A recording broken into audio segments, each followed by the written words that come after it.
मुझे गडचिरोली की पोस्टिंग लेनी ही नहीं चाहिए थी।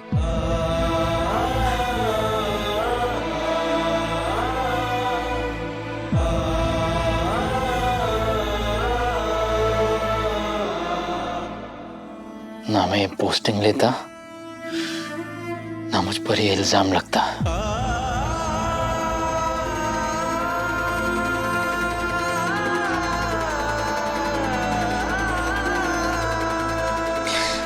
अगर डिपार्टमेंट ने मुझे सस्पेंड किया ना, मेरा नाम, मेरा काम, मेरा करियर, मेरे सपने सब खत्म हो जाएगा और मुझे दूसरा मौका भी नहीं दिया जाएगा अपने आप को साबित करने का।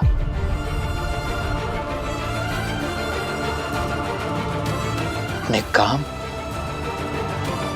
अपनी ईमानदारी से जो इज्जत कमाई है मैंने, वो सब मिट्टी में मिल जाएगा।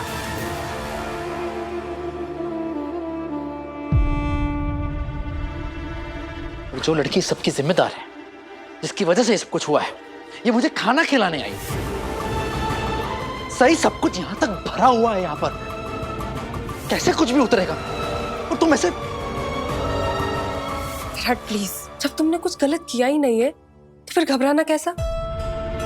और अगर दिल और दिमाग में गुस्से का शोर गूंज रहा हो तो आसानी से सुलझने वाली परेशानी भी पहाड़ लगने लगती है। विराट, तुम्हें ठंडे दिमाग से काम लेना होगा।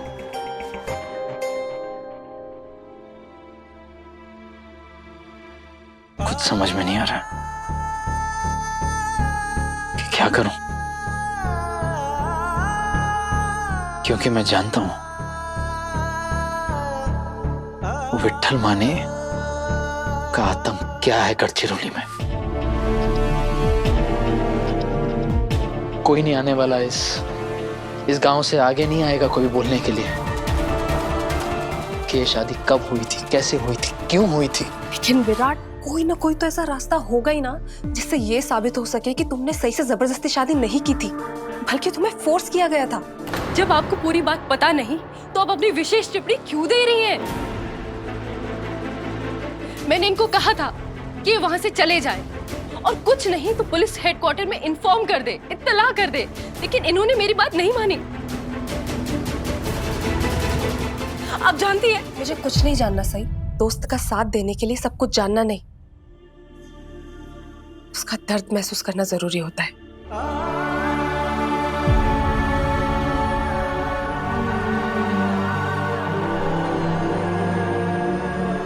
और क्या तुम्हें अभी तक समझ नहीं आया कि विराट कितनी बड़ी मुसीबत में है? और तुम्हारी वजह से। मुझे आप एक सच्चे और ईमानदार इंसान लगते थे, लेकिन आपकी आई सही कहती है, आप अपने दिल की बात किसी से नहीं कहते, वरना आप उस दिन अपने परिवार को बता देते, जिस दिन मैं आपके पास रिक्वेस्ट करने आई थी कि प्लीज ये शादी मत कीजिए, यहां से चले जाइए। लेकिन नहीं, आपने मेरी बात नहीं सुनी, आपने बस अपना फैसला सुना दिया। और अपने परिवार को नहीं बता सकते थे तो कम से कम अपनी इस बेस्ट फ्रेंड को तो बता देते। लेकिन नहीं, आप तो सिर्फ मुझे मुजरिम साबित करना चाहते थे इनके सामने, और वो भी उस गुनाह के लिए जो मैंने कभी किया ही नहीं। तो ये सब बोल के तुम साबित क्या करना चाहती हो? बोलो कि मैं तुम्हें पहले से पसंद करता था और इसलिए शादी करना चाह रहा था, और तो और तुमसे मनवाना चाहती हो कि हाँ ऐसा ही हुआ था। विराट प्लीज, तुम शांत रहो। हमें तो इसका हल निकालना ही होगा ना, और सोचना होगा कि कैसे इस परेशानी को हैंडल करेंगे। वाह, जिस बात से इनका कोई लेना देना नहीं, जो बात आपके और मेरे बीच की है, जिसकी वजह से आप इतना परेशान हैं, आपने थाली तक पटक दी, वो बात आप मुझसे भी कर सकते थे। लेकिन इस कमरे में तो सिर्फ एक ही समझदार इंसान है ना, आपकी दोस्त।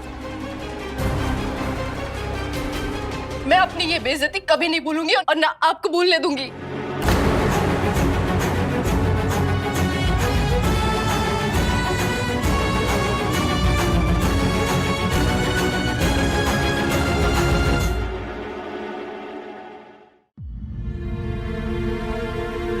सही भाभी इस वक्त यहाँ? हाथ में तकिया, चेहरे पे गुस्सा। पक्का इनका और विराट दादा का झगड़ा हुआ होगा। टाडो सुट्टो।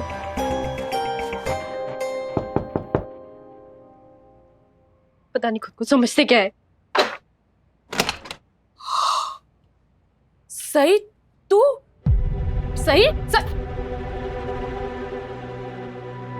इस लड़की का क्या करूं मैं? पर तू इतनी गुस्से में क्यों है? तामा जी ने कुछ कहा क्या? किसी ने कुछ नहीं कहा और आप भी कुछ मत कहो।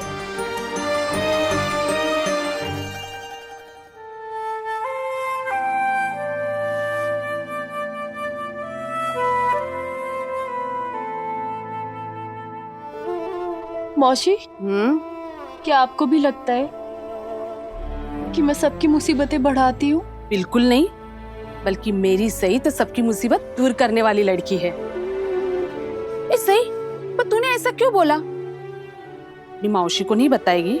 बोलना, क्या हुआ? आप सो जाओ। वैसे भी हमें कल सुबह जल्दी उठकर जरूरी काम से बाहर जाना है। जरूरी काम? क्या? पर सही, इस नए शहर में हम कहाँ जाएंगे? मेरा मतलब है, ना हमें यहाँ के रास्ते का पता है, ना लोगों का। मुझे पता है, तू दामाद जी से फिर से झगड़ा करके यहाँ आई है ना?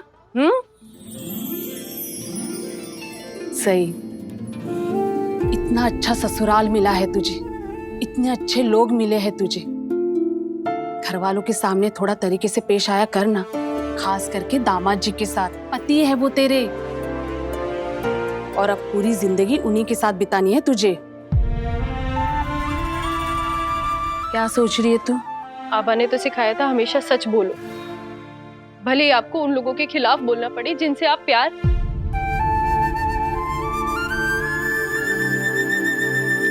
सही, एक बात बताओ तुझे, दामाद जी ना मन ही मन में तुझे पसंद करने लगे हैं।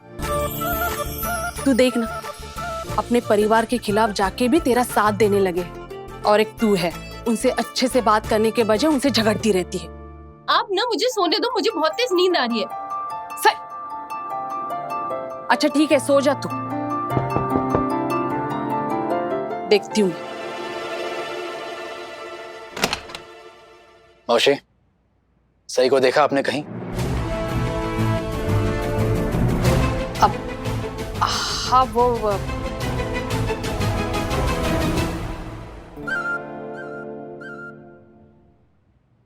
वो अंदर है। वो मेरी तबीयत ठीक नहीं थी ना, तो मैंने ही सही को कहा था कि अपने साथ आज रात सोने के लिए। पुलिस वाला हूं मैं, 2 मिनट में झूठ पकड़ लेता हूं। सही से कहते ना कि अगर आज रात वो इस कमरे में सो गई तो आज के बाद यही उसका कमरा होगा, इसी में सोना होगा उसे। हाँ ठीक है, आपकी रोज रोज की किटकिट से तो अच्छा है कि मैं यहाँ इसी कमरे में रहूं। हाँ तो अच्छी बात है, आखिर तुम्हें पता चल गया कि इस घर में तुम्हारी जगह कहाँ है। रहो यहीं पर। देखा मौसी, देखा कैसे बात करके गए मुझसे? पता नहीं खुद को समझते क्या है। अपनी हर एक बेइज्जती का बदला मैं इनसे लेके रहूंगी। सही,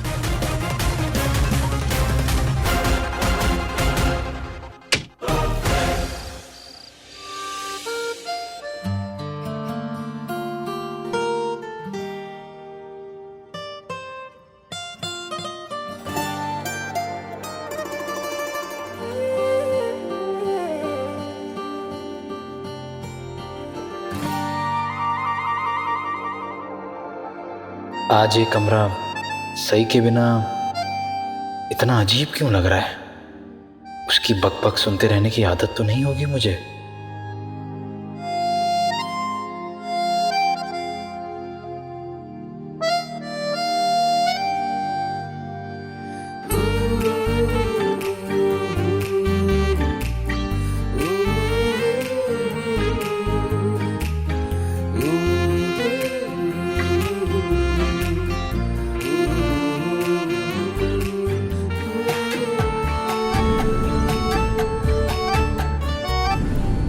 मैं बार बार सही के बारे में सोच क्यों रहा हूं?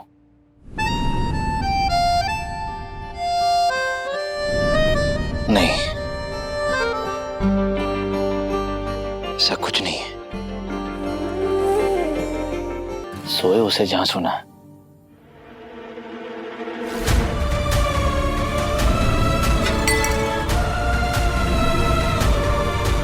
जल्दबाजी में लिए हुए फैसले आदमी को जिंदगी भर का जख्म दे सकते हैं। ये बात मुझे गढ़चिरौली जाकर समझ आई है कि मेरा गढ़चिरौली में आना सबसे बड़ी गलती थी मेरी।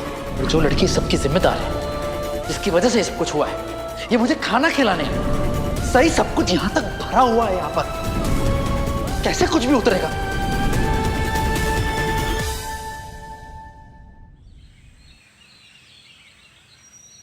पत्र लिखा, व्यवस्थित लिस्ट बनो, कोई भी चीज छूट न पाए। जी मामी। तूर दाल लिख ली ना तूने? जी मामी। काबुली चना और मटर दाल। हाँ। पोहे, शेंगदाने। आई, वो मैं वजन कम करने का सोच रही थी, तो अगर आप ओट्स भी मंगवा लेते तो। अगर कशाला? आई, इस महीने खा के देख लेती ना, अगर वजन कम नहीं हुआ तो अगली बार से नहीं मंगाऊंगी। मस्त मस्त। वैसे फिजूल के लोग आ गए हैं इस घर में, वो क्या कम है जब फिजूल की चीजें भी मंगवाएंगे? कोई जरूरत नहीं है। क्या आजकल की लड़कियों को वजन कम करने का ये क्या फितूर चढ़ा है?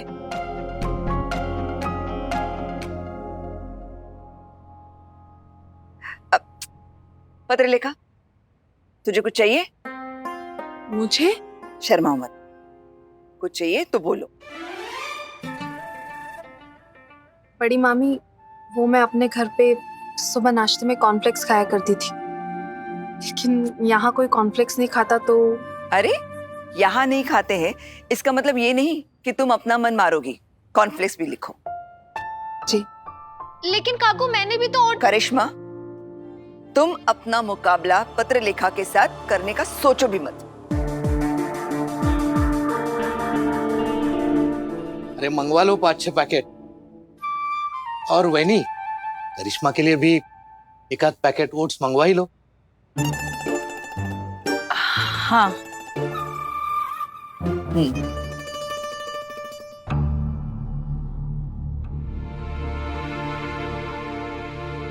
थांबा।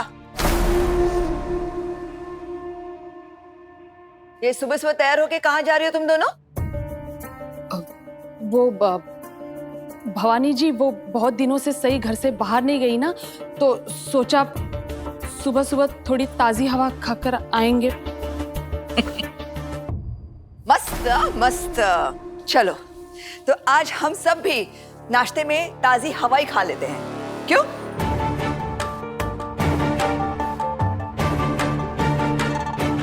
घर का सारा काम छोड़कर सैर सपाटे पे जाना तुझे ज्यादा जरूरी लग रहा है? कोई जरूरत नहीं है कहीं जाने की।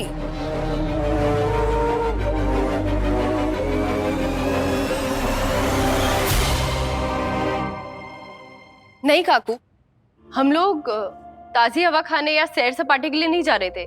हम लोग तो कुछ बहुत जरूरी काम से जा रहे थे। चलो मौसी। ठहरो। विराट, अपनी बीवी को जरा काबू में रखो और इस घर के कायदे कानून सिखा दो इसे।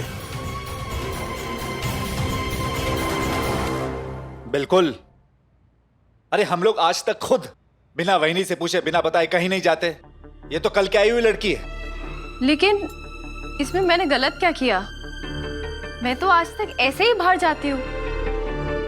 सही, तुम्हारी शादी बहुत बड़े घर में हुई है, किसी जंगल में नहीं। और इस घर के कुछ नियम हैं। यहाँ जंगल राज नहीं चलता, हो ना वहीनी?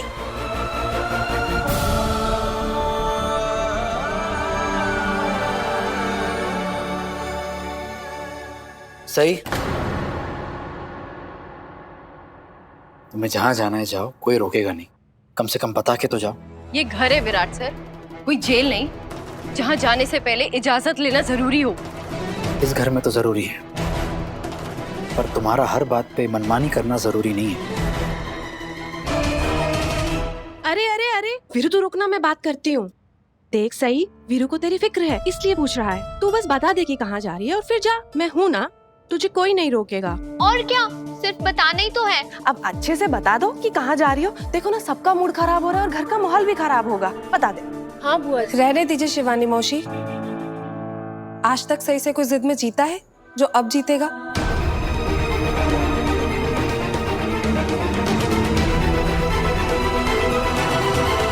और इसे सवाल पूछ के जवाब नहीं, कड़वे शब्द ही मिल सकते हैं। हो सकता है सही की कोई जान पहचान हो इस शहर में जो वो हम सबको बताना नहीं चाहती हो। आपको जो सोचना है सोच सकती हैं, लेकिन मैं कह चुकी हूँ, मुझे ये बताना जरूरी नहीं लगता और मैं नहीं बताऊंगी। अपनी हद पार मत करो सही। अपनी मर्जी से दहलीज पार करना हद पार करना कब से हो गया विराट सर? इतना ड्रामा करने के बजाय बस बता दो ना कहाँ जा रही हो, उसमें हर्जी क्या है? वरना सजा मिलेगी। बस बस हो गई तुम्हारी बदतमीजी। सब घर वाले पूछ रहे हैं तो बता क्यों नहीं देती कहाँ जा रही है?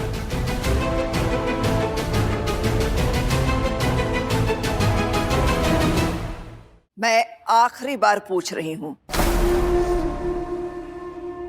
और अगर मुझे जवाब नहीं मिला तो तू कहीं भी जाने के लायक नहीं रहेगी।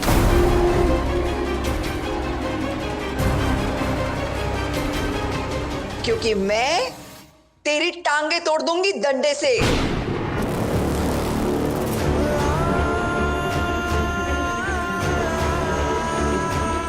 काकू,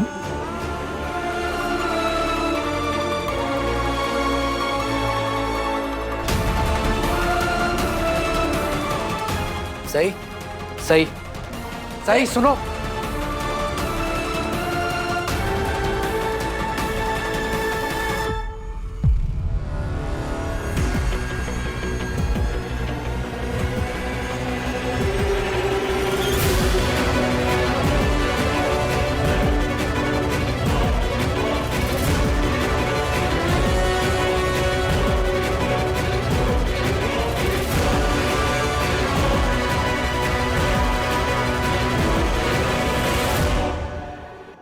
काकू लीजिए, टांगे तोड़ दीजिए।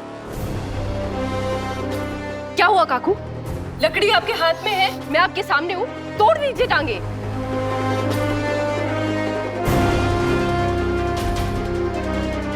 सही प्लीज। एक मिनट बुआ जी, आज मुझे लंगड़ाते लंगड़ाते भी जाना पड़ा ना तो भी मैं जाऊंगी जरूर, और तब भी आपको निराशा ही हासिल होगी, क्योंकि मैं आपको नहीं बताने वाली कि मैं कहाँ जा रही हूँ, क्यों जा रही हूँ, किससे मिलने जा रही हूँ।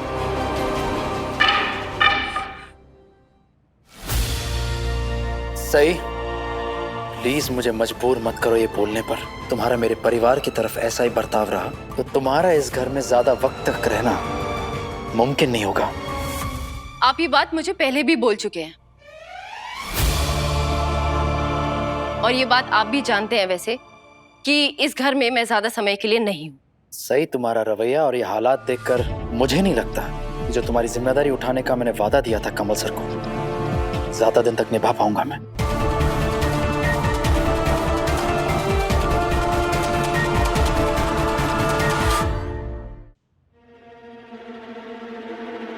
वादा आपने दिया था तो उसे निभाना ना निभाना आपके हाथ में है। मैं तो तैयार हूं जाने के लिए, इस घर से भी और आपकी जिंदगी से भी। उषा मौसी, मेरा सामान बांध दीजिए। सही, कूल डाउन। क्या हो गया है तुझे? इतना गुस्सा अच्छी बात नहीं है, और ऐसे बिना सोचे समझे कुछ भी मत बोला कर। नहीं बुआ जी, मैं किसी पे बोझ बन के नहीं रहना चाहती। खंडोबा, जिस घर में दिन की शुरुआत भजन और आरती से होती थी, इस लड़की के आने के बाद लड़ाई और झगड़े से होती है।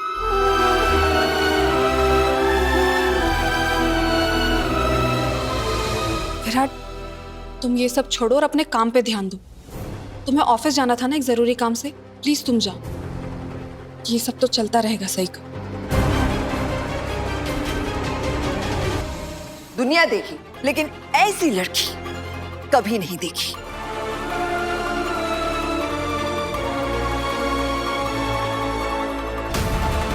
सही, मैं सही को ऐसे अकेले जाने नहीं दे सकती। उसके लिए शहर नया है, मैं भी जा रही हूँ। ए लड़की,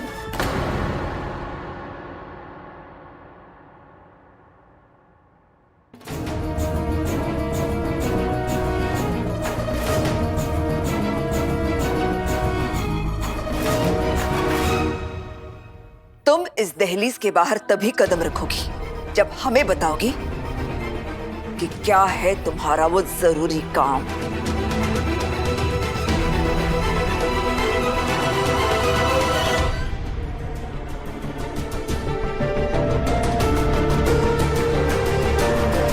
ठीक है, बताती हूँ सबको क्या है मेरा जरूरी काम,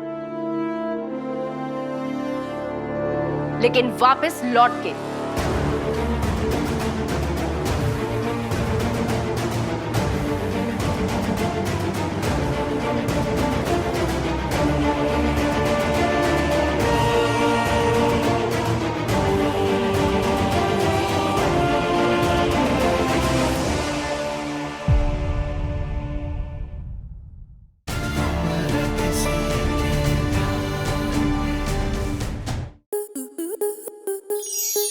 स्टार प्लस के ऐसे ही और बेहतरीन लम्हे देखने के लिए सब्सक्राइब करें हमारे YouTube चैनल को।